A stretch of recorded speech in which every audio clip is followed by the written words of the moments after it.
How wonderful that some of you already got to visit a mosque. You're very fortunate here in Atlanta because you have many mosques, many opportunities to reach out to our Muslim brothers and sisters.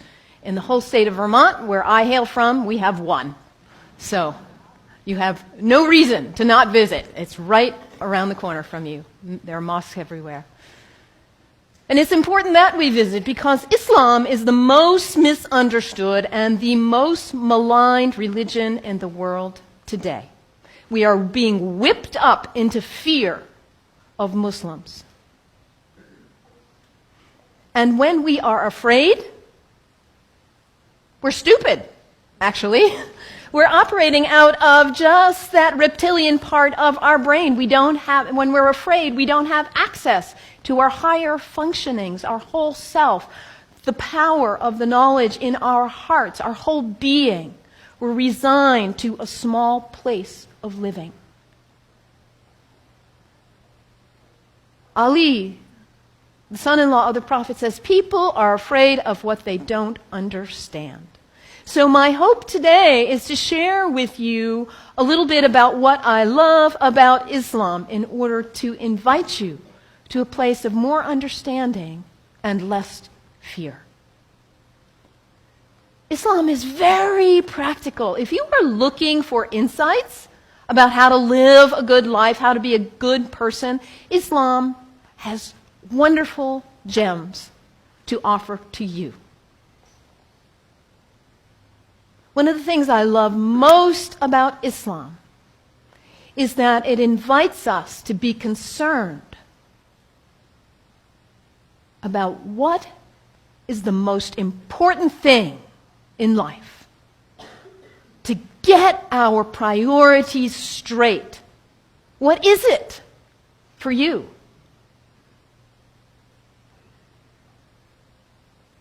Stuff? Money? Power, prestige, family, kindness, service, love, art, compassion. What is it for you? If you get nothing else out of today, take that one question and live into it.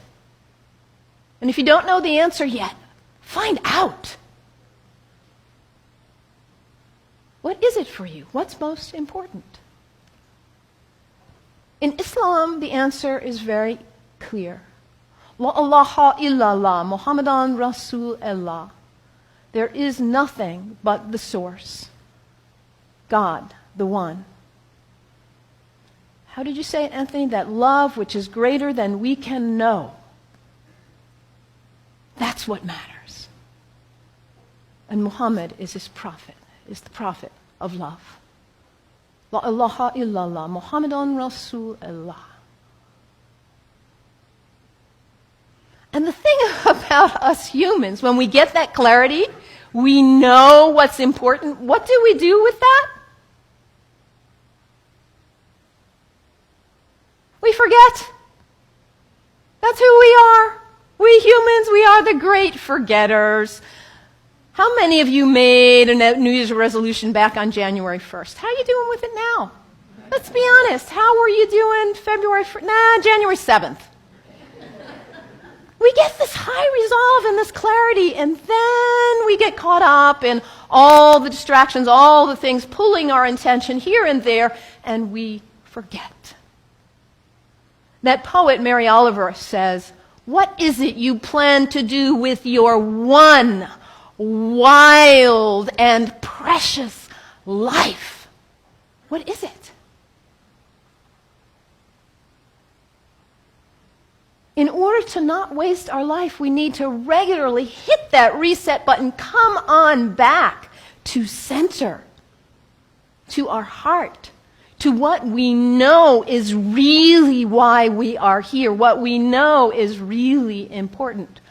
Regularly throughout the day, to stop and come back and say, well, let me check in and remember what matters so I don't waste my day or my week or my month or my life.